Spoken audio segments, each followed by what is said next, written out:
É com muito prazer que contamos hoje com André Chankowski, diretor de fotografia, que fez recentemente o filme Gaiola Dourada, Linhas de Wellington e muitos outros. É com ele que vamos conversar esta tarde. Olá André, bem-vindo, obrigado por teres aceito o nosso convite. Obrigado. Para começarmos a nossa conversa, conta-nos como começaste a tua carreira.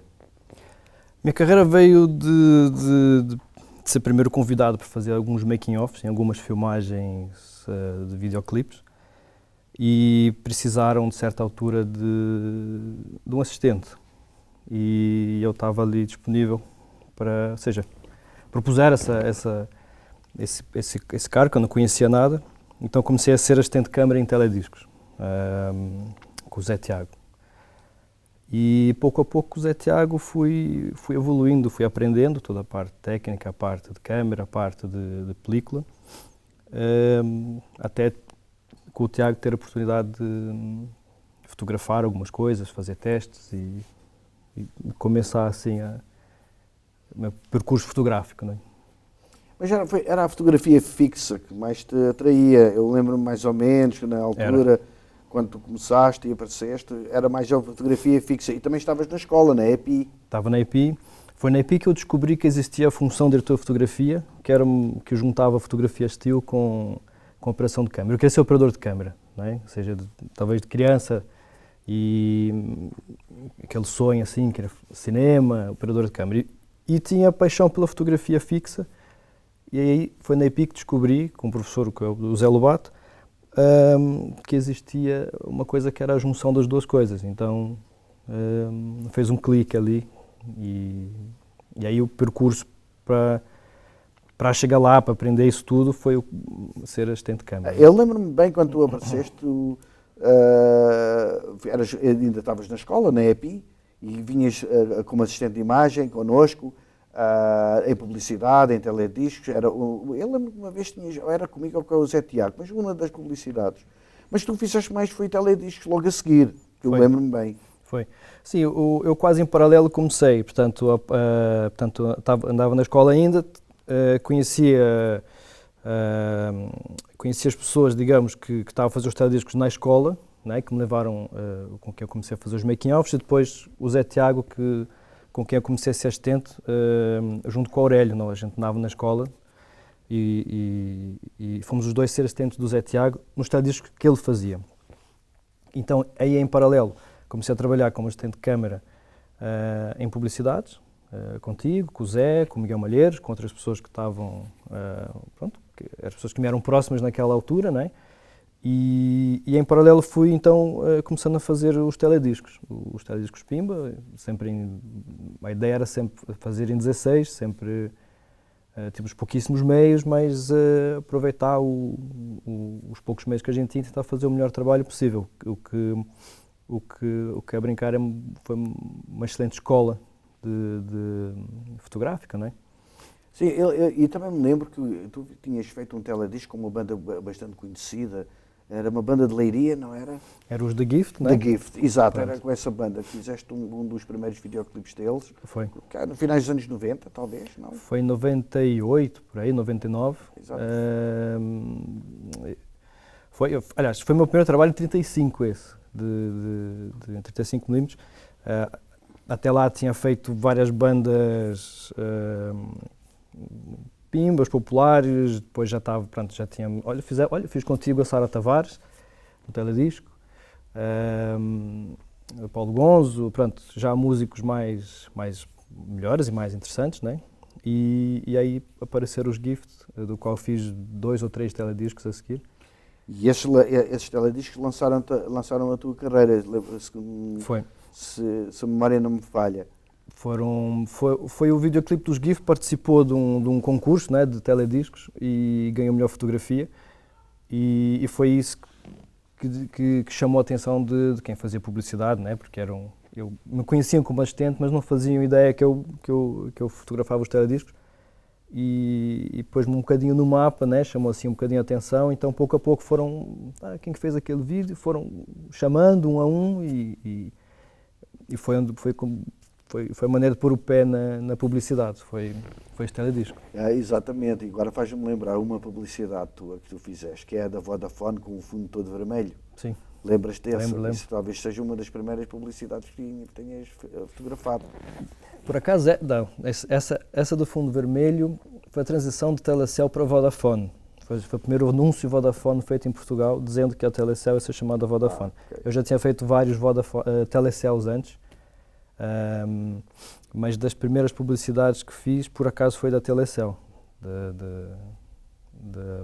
Por acaso era tudo em croma e era bastante técnica, mas... Exato. Já estamos a falar, não vamos ainda falar dos filmes, mas vamos ficar aqui por aqui. Tu vieste do Brasil com que idade? Eu cheguei cá com 16, mas vinha de França. Tive 7 anos em França. Então, eu no Brasil não fiz nada disso, não é? A minha vida começou aqui nesse aspecto. E antes de ires para Portugal, estiveste em França 6 anos, foi? 7 anos. 7 anos? Ok. E é por isso mesmo que tu hoje falas bem francês e Sim. isso levou-te a ter hoje uma carreira mais ou menos internacional com os novos realizadores, Fanny Ardant, mas já vamos falar sobre isso e sobre o Gaiola Dourada. E também me lembro de teres falado que o teu avô era fotógrafo, não era? O meu pai é fotógrafo, meu bisavô era pintor. Então, o meu tetravô, não é? Uhum. E daí, pronto, talvez uma conversa mais tarde, mas em que as linhas do Wellington eu faço uma homenagem, não é? Ou seja, a minha referência de cromática, de luz das linhas do Wellington tem muito a ver com as pinturas desse meu familiar, assim, longe, não é? Fazia pinturas a óleo. Mas o teu tetravô era polaco, não é? Polaco. Ok. E depois é que há o filho do tetravô, não? Quais foram os familiares que foram depois para o Brasil? Foi a geração do meu avô. Meu pai é a primeira geração que nasce no Brasil. O teu pai é então o brasileiro, o verdadeiro brasileiro é o teu pai. É. Também depois volta mais tarde para Portugal e vive cá. Sim, vem para cá viver e vive cá até hoje. Okay. Já não vai voltar? Não, já está aqui acomodado. Okay. E pronto, agora voltando à tua carreira, chegaste à publicidade, tornaste um diretor de fotografia claramente da publicidade e depois aparece a ficção, porque sempre achei que tinhas essa vontade de fazer Sim. a ficção. Qual foi o primeiro filme que fizeste ou a primeira curta que fizeste como DF? A primeira curta que fiz foi uma que chama Quando o Sol Toca na Lua, do Pedro Palma, que foi em 2000 e pouco, 2001 talvez. Foi, talvez dos poucos trabalhos assim num processo totalmente tradicional de filmado em filme, positivado, foi o negativo foi cortado para a montagem, que depois foi tudo se perdendo, né? Isso foi tudo se tornando mais digital. Mas esse foi dos poucos filmes que eu fiz assim nessa tradição. E depois disso as curtas cada vez mais foram sendo feitas, pronto, algumas em 16, mas depois sempre em digital, não é? Mas eu sempre usei as curtas, sempre quis fazer curtas, justamente para treinar o lado da ficção. Eu acho que é preciso treino. Foi por conselho de um grande amigo meu, amigo comum, o Michel Abramovich, que me sempre incentivou, disse, faz curtas-metragens, pratica muito, é um sítio que se pode errar, é um sítio que se pode experimentar e não obrigatoriamente é fácil de fazer, não é? Pelos meios, pelo tempo de história. Então são pequenos exercícios muito importantes que eu tento fazer e continuo fazendo sempre que me aparecem curtas-metragens, eu faço, porque acho que é um ótimo terreno de treino para a ficção. Sim, por acaso, agora fazes-me lembrar o Michel Abramovich, foi o DF do filme Os Capitães de Abril, tu foste assistente de imagem, também foi o meu último filme como assistente de imagem, foi esse, e eras o segundo nesse filme, tínhamos variedíssimas câmaras. Isso também foi uma boa aprendizagem, a partir daí mantiveste essa relação com o Michel até hoje, não é? Até hoje. Até o que fizeste essa relação. E a relação com os DFs, isso é uma coisa que os colegas devem manter, não achas? Sem dúvida nenhuma, porque, sobretudo com pessoas com que a gente teve uma relação de mestre-aprendiz, não é? no sentido em que a gente, quando começa a fotografar, a gente deixa de frequentar as pessoas que nos ensinam, não é? Então, eu soubesse, teria talvez tirado mais partido quando era assistente de câmara, observado mais os editores de fotografia, observado mais porque é que estavam fazendo certas coisas, como é que resolviam certas situações, e talvez feito mais perguntas a nível de conceito, porque é que estão a eliminar aquilo, se é uma questão puramente técnica, se é uma questão mais filosófica daquela pessoa, um ponto de vista mais artístico. Então a gente quando a gente assume o posto de diretor de fotografia, a gente perde ver os outros, a gente deixa de ver os outros fazer. E aí todas as decisões são só tuas, a nível fotográfico, a nível técnico, o que é mais difícil, não é? Portanto, só ver filmes não ajuda, é uma base, é uma aprendizagem, só que a gente sabe como é que foi feito, a gente não tem ideia da realidade do platô, não é? Então, falar com outros editores de fotografia, trocar ideia pá, como é que fizeste? Porque aquela conversa leva sempre a outra coisa. E alguém explicar como é que fez uma coisa não quer dizer que a gente faça exatamente igual, mas pode ser um trampolim para a gente pegar naquilo e fazer uma coisa que a gente quer fazer, ou descobrir uma textura nova, uma luz diferente, uma maneira de iluminar num sítio. E acho que é super importante o convívio com outros editores de fotografia. Tu achas que, ou não, talvez não, ou talvez sim, achaste que o facto de não teres tido uma carreira muito longa de assistente de imagem, que isso dificultou por vezes na abordagem de algum trabalho que tiveste de fazer como DF? Sim, eu acho que isso é uma questão que eu me ponho, na verdade, eu tenho essa dúvida. Da mesma maneira que eu não tive uma formação académica, também não tive uma formação de ver os outros editores de fotografia durante muito tempo.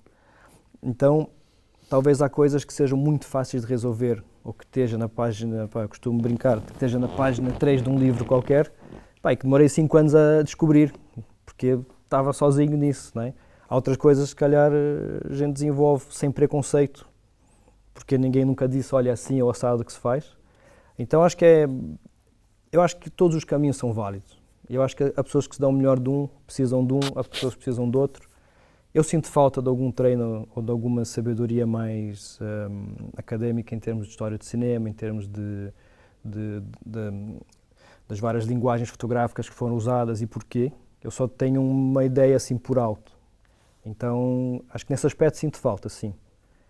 E o facto de não ter sido assistente muito tempo, também não assisti a outros editores de fotografia a fazer.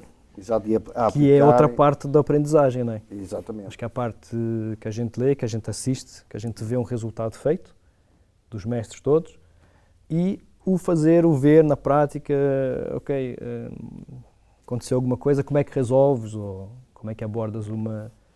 Tens algum, agora falando disso, a gente começa a ver o trabalho de outros, né? Algum trabalho, alguns filmes. Tens um ou dois DFs que gostavas ou não, ou que gostaste muito e que foram para ti, talvez alguma referência para te ajudar a criar também o teu próprio estilo? Bom, o primeiro que me vem à cabeça é o Dário Conde, que eu admiro imenso o trabalho. O próprio Michel, mas o Michel teve a oportunidade de ver fazer e depois os trabalhos, conhecendo a pessoa, depois é mais fácil de ver os trabalhos que eles fazem e tentar imaginar como é que o fizeram.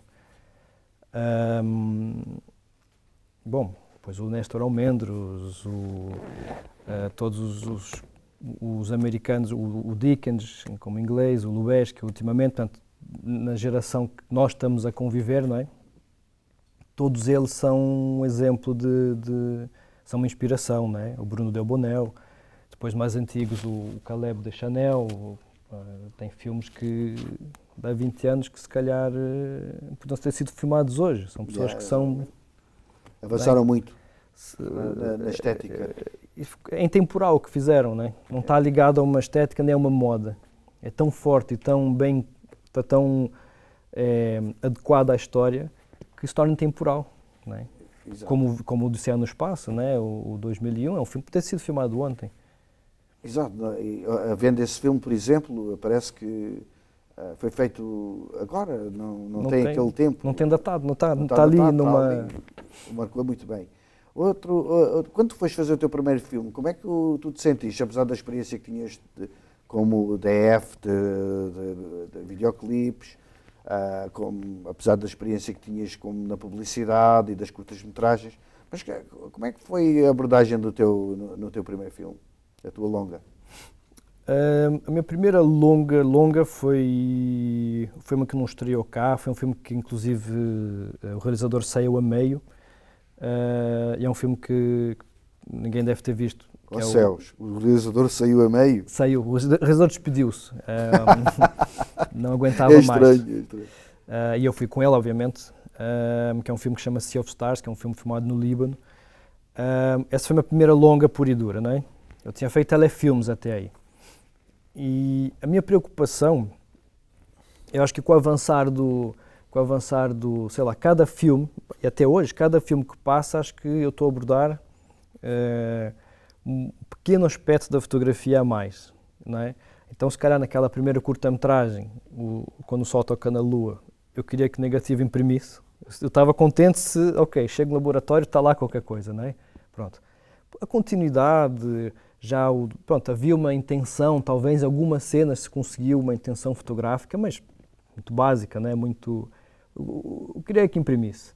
Talvez no filme seguinte, já uma preocupação fotográfica.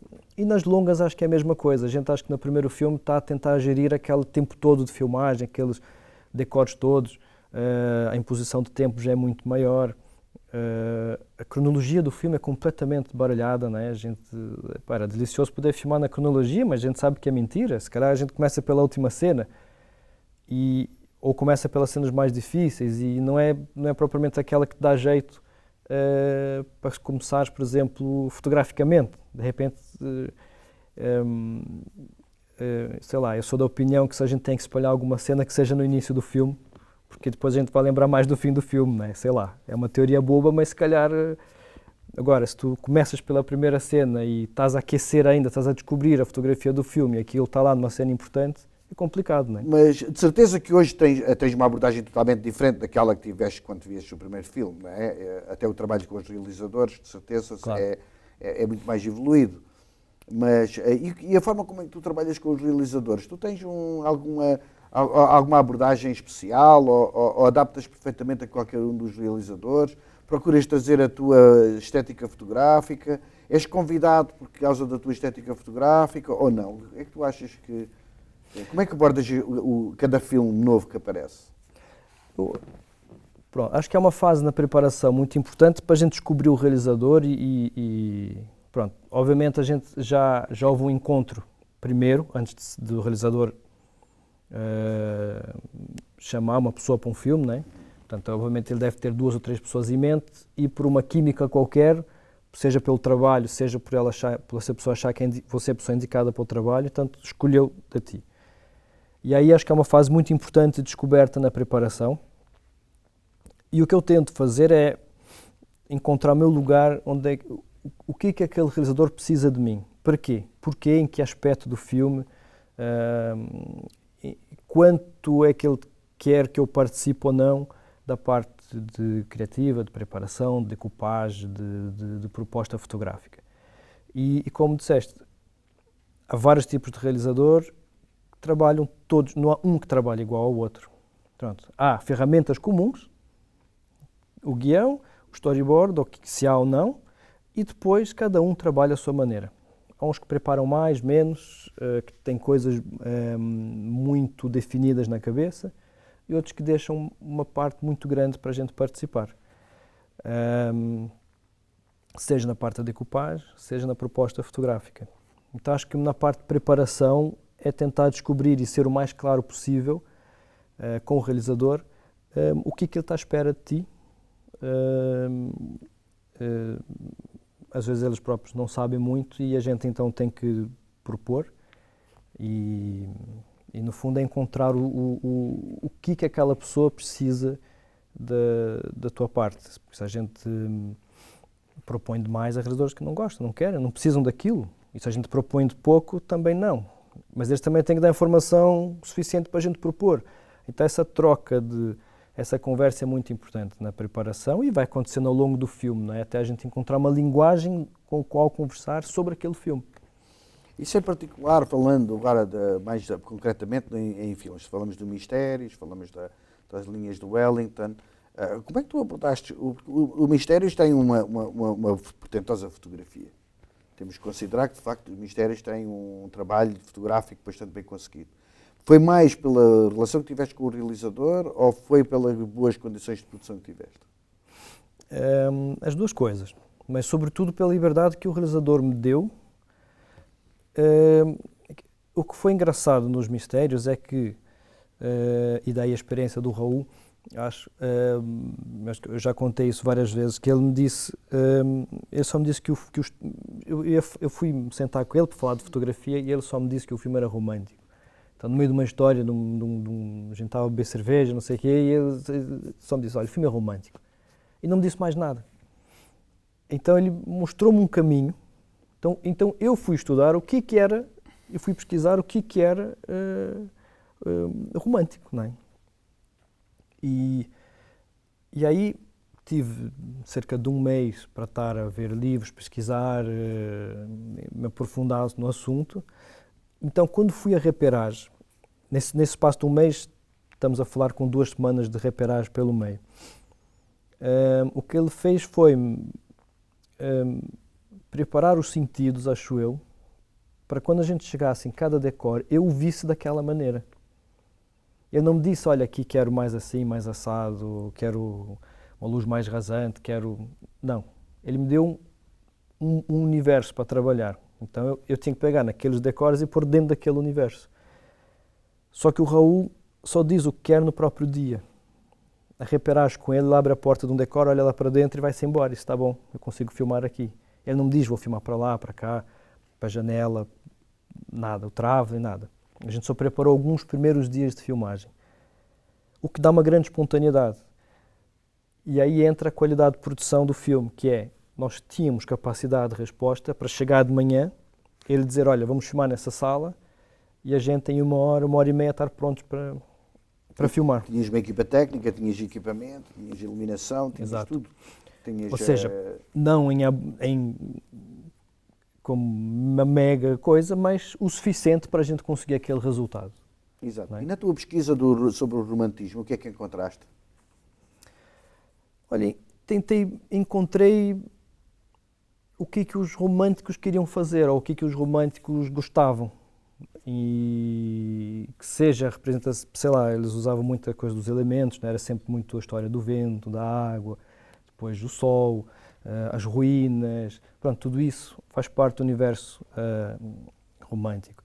Então, se a gente chega num decor e há umas ruínas e há uma vegetação assim mais seca, se calhar de privilegiar ir para aí do que para um jardim que a sebe está toda direitinha. E escolher um tipo de luz, por exemplo, não quero se ver pinturas, a não ser o Friedkin que tinha contraluz ou grandes pôres de sol, não há grandes contraluzes, não é? Então procurava sempre filmar com a luz lateral, rasante. O filme foi filmado no outono e inverno, não, foi filmado até no inverno mesmo, o que é ideal para esse tipo de condições de luz, não é?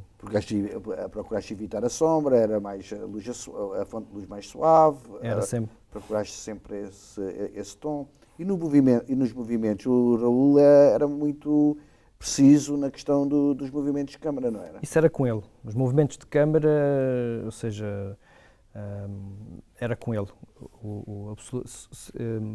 Ele nem queria que ninguém intervisse nisso. Para ele a realização estava totalmente ligada àquele...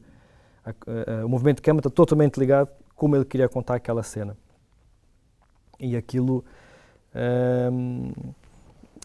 depois cabia a nós conseguir executar aquilo que ele queria. E tu gostas de fazer a câmara e a fotografia ao mesmo tempo, ou gostas de ser só o DF? Não, eu adoro para a câmara. Acho que uma das vontades que eu tenho hoje em dia é de fazer um filme só como operador de câmara e não ter a iluminação para fazer.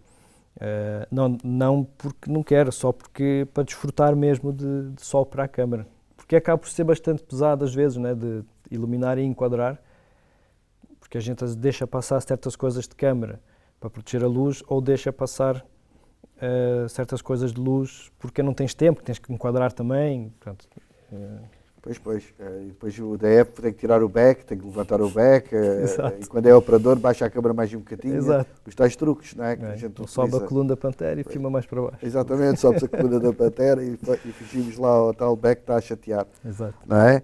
Mas há aqui esse jogo, pronto, é normal, a gente está a lidar connosco próprios. Não é? Exato, mas depois quando fores ao operador tens que respeitar lá o backlight do DF, né? Está bem? É. Que é para não haver problemas. Mas falamos agora das linhas do Wellington. Também é um bom filme do ponto de vista estético, do ponto de vista da iluminação, procuraste fazer uma luz mais rasante, deste mais contraste. Não tem nada a ver com os mistérios, mas de qualquer das formas que também consegues um bom resultado. E, em particular, já falaste que é dedicado ao teu tetravô, não é? É. Sim, há uma parte, não é?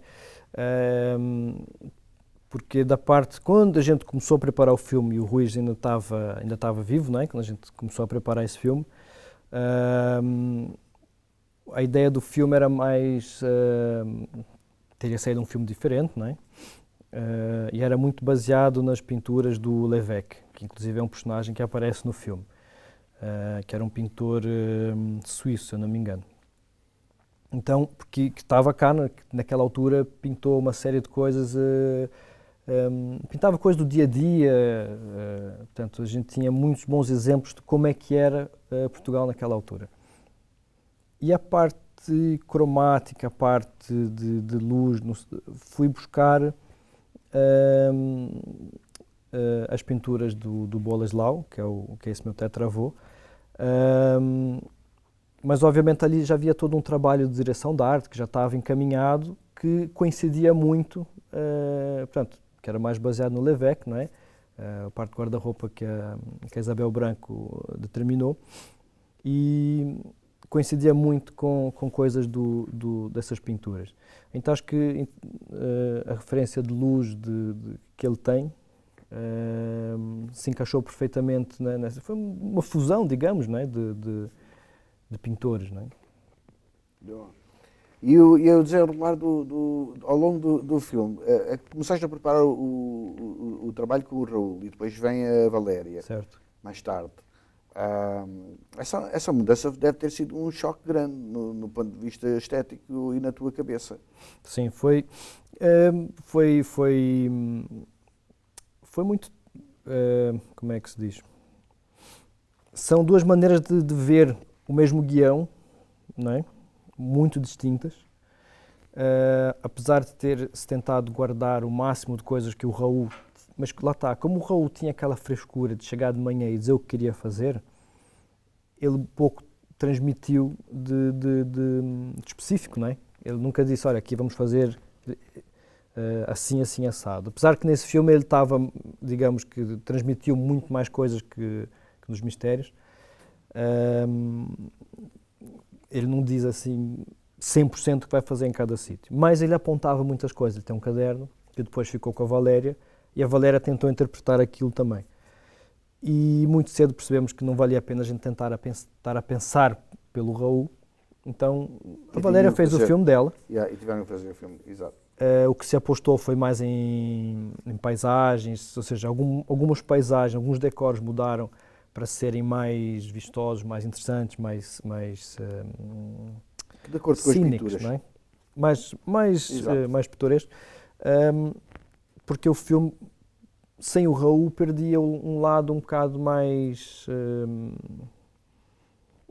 o Raul tinha uma maneira sempre diferente de ver as coisas, faria uma coisa mais íntima de personagens, ou tinha um toque mais surreal. Exato, cada realizador um filme. Agora, para falamos daquele grande êxito português, a Gaiola Dourada. Do ponto de vista estético e fotográfico, não é. Fizeste uma abordagem absolutamente normal, tratava-se de uma comédia, não havia também uma grande margem de trabalho do ponto de vista da fotografia. Mas conta-nos já qualquer coisa sobre esse filme e a tua relação com o Ruben Alves. A relação com o Ruben é ótima. Foi uma pessoa que me escolheu por causa dos Mistérios de Lisboa. Pelo tipo de luz que foi feito lá. Isso foi uma escolha clara por causa de um trabalho que eu tinha feito. E porque a escolha da equipa toda da Gaiola Dourada foi muito em função do feitio das pessoas, ou seja, para ter um bom ambiente, para serem pessoas, como ele dizia, né? Ele não queria que as pessoas estivessem a refilar durante a filmagem por causa das horas, ou porque ele mudava de ideias e a pessoa ia ter consigo, mas tu disseste-me isso. Está bem, mas eu mudei de ideia. Pronto, ou seja, ele queria que a produção em si juntou pessoas que iam perceber que é uma primeira obra e que apoiariam aquele realizador. Esteticamente, foi um filme que quis retratar Paris de uma maneira que a gente não vê assim tanto, muito, né? Paris é muito retratada cinza, ou coberta, ou de uma maneira mais fria, neutra, e o Ruben quis retratar Paris de uma maneira mais ensolarada, quis dar quis trazer um lado quente e brilhante para aquele bairro, ou para a cidade, e por aquele. Eu não queria fazer um filme, como os franceses chamam, comunitário. Não queria fazer um filme de coitados portugueses que vivem em Paris. Então ele quis dar esse lado mais para cima, quis dar um lado que os portugueses vivem aquela vida também porque a escolheram, também estão bem, e não é uma coisa depressiva. Então o lado quente, mais ensolarado, vem para contrariar um bocado, ou seja, veio impedir que o filme fosse para um lado mais triste e mais depressivo nesse aspecto. E o facto de, inicialmente, quando li o guião, até eu próprio imaginei uma coisa mais de câmera-mão, um filme mais quase documental, não fomos todo para aí, né? O filme é, como tu dizes, não é? Tem uma abordagem clássica. Tem uma abordagem clássica, não é? Tem uma abordagem clássica. Mas agora vamos ter a antestreia de um filme muito em breve, que fotografaste há pouco tempo, que é da Fanny Erdmann. Exato. Não sabemos nada, não vimos nada ainda, não sabemos, mas tens já alguma coisa que possas revelar desse teu trabalho, esse último?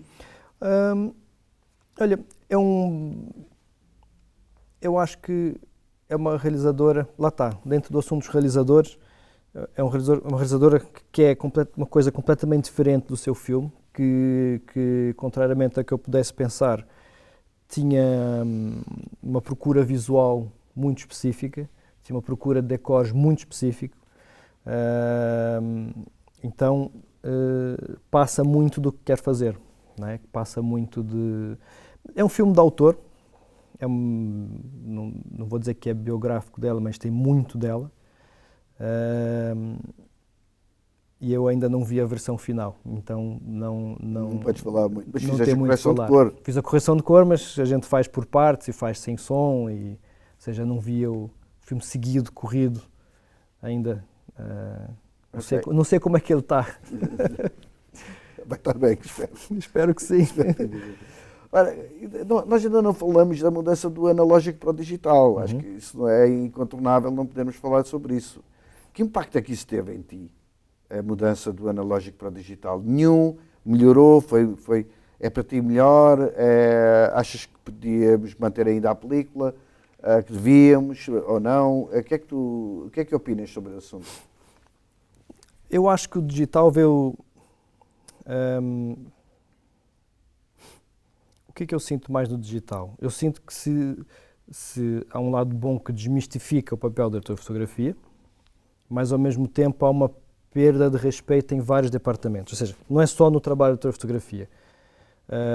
Tão simples quanto pôr a câmera a andar e de repente entram para dar indicações aos atores. Existe menor concentração porque o suporte já não é caro, já não é tão grave gastar.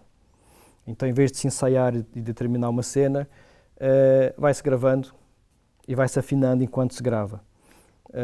O que torna cansativo para os atores e menos sério para toda a gente, porque a gente sabe que pode fazer de novo. Então, não tanto pena por não ser 35, mas sim tenho pena que não tenha os rituais do 35. Perdeu-se um respeito, perdeu-se um momento sagrado, que é o momento que a gente diz a ação, não é? E acho que, por um lado positivo, permite que filmes que não poderiam ser feitos antes, ou realizadores que não poderiam filmar coisas antes, que podem fazer coisas com excelente qualidade, Desde a gente ver longas-metragens bem feitas como a 5D, até que filmes ganham Oscars com a Alexa. Portanto, não, tem tudo isso de benéfico, mas acho que tem que se manter, é muito importante se manter o respeito e o ritual de quando se filmava em filme. E no ponto de vista do tratamento da imagem em si, notas já alguma... Ganhamos mais com o digital ou perdemos? Eu sinto que a gente perdeu, opções de textura, a gente perdeu opções de visuais diferentes. Enquanto que a gente podia, obviamente a escolha do objetivo é fundamental e a escolha de uma câmera, de uma película é fundamental, não é? Portanto, luz suave, lente suave, película suave dá uma imagem, não é? Luz suave, lente dura, película dura dá outra. Então, essa mistura que a gente fazia era o que permitia fazer em visuais, looks e encontrar a textura e a luz para uma história. A gente perdeu uma variante, que é a textura. A gente está a filmar constantemente com a mesma película, não é? Então, como não há câmaras suficientes para a gente dizer assim, ok, vou filmar com uma Red, porque a Red tem essas características, vou filmar com uma Alexa, como se fossem estoques. Exato. Porque o sensor é que está a fazer isso. Claro que a gente pode contrastar, fazer isso e aquilo na pós-produção, mas a textura, não está lá. A saturação, ou seja, você já fotografar com o cuidado de, ok, estou com uma película menos saturada, estou com uma película com um grão mais fino, menos fino. A gente perdeu essas variantes todas. Então aí tenho muita pena do digital.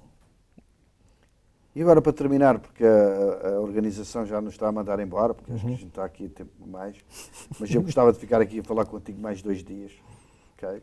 Agora que isto começou a aquecer. Começou a aquecer. Gostava disseste só uma palavra ou duas, ou o que é que poderias dizer aos novos aspirantes da EF?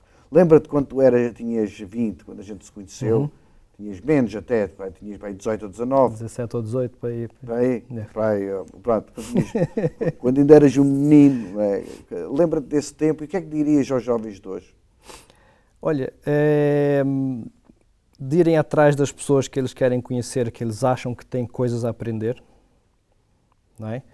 A gente acha que há sempre alguém que sabe mais e há sempre alguém com quem a gente pode aprender. Rodeiem-se dessas pessoas, não é? Ouçam todas as palavras que elas têm para dizer. Toda a gente tem alguma coisa interessante que pode ensinar, que pode passar, seja um comentário, seja um ponto de vista, seja porque é que aquela pessoa faz assim, ou até saber, ok, não quero fazer que naquela pessoa, então vou fazer outra coisa. Filmar o que puderem, testar. Por dica do Zé Tiago, anos atrás, quando a gente filmava em película, para fazer muitos testes em fotografia, estilo, fazer em slides, que era a única maneira fiável da gente saber exposição, não é? Ou seja, o filmar em digital facilitou um bocado as coisas, mas perdeu-se em desenho de luz. A gente filma muito o que está e depois vai trabalhar em pós-produção, que é um dos caminhos válidos, mas não é o único caminho. Então, é tentar encontrar o seu gosto, tentar encontrar o caminho fotográfico que gostam, obviamente verem muita coisa e tirarem daquilo o que acham importante, criarem o seu image bank, criarem a sua bagagem, né? E encontrar o seu caminho fotográfico, basicamente, né? Nunca esquecer que a gente está sempre procurando isso e a gente, se calhar, nunca há de lá chegar, mas a gente tem que ir sempre atrás dele, não é? Sempre a aprender, não é? Sempre a aprender. Sempre a aprender. Nunca sabemos tudo. Nunca sabemos tudo e parece que quanto mais a gente avança, menos a gente sabe. Exatamente. Porque a gente tem um leque que acho que começa a ter alguma bagagem, não é? E acho que aqueles mestres, os Dários Condes da vida, os Dickens, os Lubezki, se calhar pensam exatamente a mesma coisa, simplesmente numa escala ou outra, não é? Exato. Pronto, André, olha, muito obrigado por teres vindo para esta nossa entrevista. Obrigado. E terminamos aqui agradecendo ao André por ter dado este tempo da sua vida, muito ocupada. Obrigado pelo convite, obrigado por